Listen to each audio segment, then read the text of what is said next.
فين يا بنت الكريم؟ ما قلنا خلص. نهار اسود. ماما انت عامله 50 طبق. استنى يا ابني.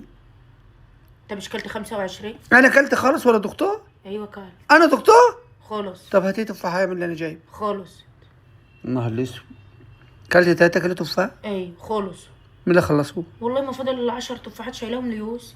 ليوس؟ اي لا ماما. كلمة ولا تفاح مش عايز ولا ياخد حاجة. منك حاجه. هي كده. يا عم مفيش حاجه تصبرها كلها على بال ما الاكل يطيب. خد يابا صحن كريمة. صحن كريمة. مكان خالص. افتح حنك. افتح حنكك. ايوه يا ابني افتح. مكان خالص. ايه افتح حنكك يا ابني. بقول لك ايه يا حبيبي؟ مفيش كلمه تفاحه. يا نهار ابيض امسك كده. تفاح. الله لا اله الا الله. التفاح. مفيش تفاحه يا ام يوسف ليا. ابدا يا اخويا كان هنا.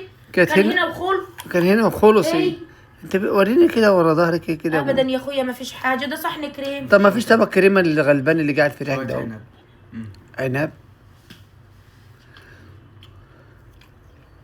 اهدى امسك يا يوسف. امسك. يا شيخه والله ما انا قاعد لك فيه. لا يا اخويا. اشبع بيوسف. مم. يلا. انت كبرت وعضلاتك كبر. ماشي ماشي وسميت ماشي وتخون. ماشي. هو في مرحله بنيو. بني وانا بنبني انت أيوة. خلاص انبنيت. بتهد. خد يا حبيبي. ده انا اطلعها من حنكي لك يا سو. قطمه من هنا وقطمه من هنا. حبه عنب بقى ميكس عسل. انت في مرحله بنو يا ابني. مرحله بنو لازم تتبني ويبقى عندك عضلات. ايه رايك في عمايل امك؟ بتحبني يا يوسف؟ هتفتكر ان يوم من الايام كنت بوكلك في حنكه؟ ايوه ان شاء الله. هتفتكر ان انا كنت بحوشها من حنك وحنك ابوك عشانها؟ هو انا هطلع من هنا عشان انسى؟ ربنا ما يحرمني منك، يجعلك سندي في الدنيا وفي الاخر. بس ما تملاش بطنك فجأة بقى. مخبيه لك حته لحمه ملبسه من اللي انت بتحبها. الله. ده انا طلع لك كبد تاكله يا يوسف. ولو قطعت من اللحم ووكلتك كده اهو هبرد يوم مبسوط. بس بالله عليك اما تكبر ما تحبش حد اكتر مني، عشان انا بحبك انت اكتر من اي حد.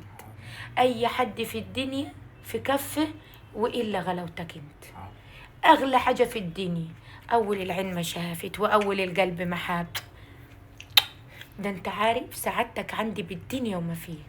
استحمل الشوك واحطه بين ضلوع عشان انت تبقى رايق ومبسوط. ربنا يخليك ليا. ربنا ما يحرمني منك يا ربنا. بتحبني ايه والله. اكتر منها؟ قل والله. والله تحبني قد قد الدنيا وسمكاتها. والبحر والسماء والارض. والله العظيم انا غلبان. ما عارف والله تضحك عليا بكلمتين. عشان خاطر هتبقى كانت خدمه. إلهي تجيلها في مصارنا.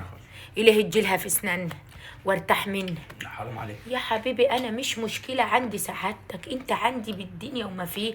اجي على نفسي كده عشان ارضيك. ماشي. تعالى على نفسك وهتعمل مرة الا البت دي عشان خاطر بتاخدك مني يا يوسف. والله هقعد معاكم مش جاي. بتسيبني قاعده يا يوسف وتروح تحددها وتسيبني بعد ما كنت بتبقى داخل الدار يا ماما بقت تقول يا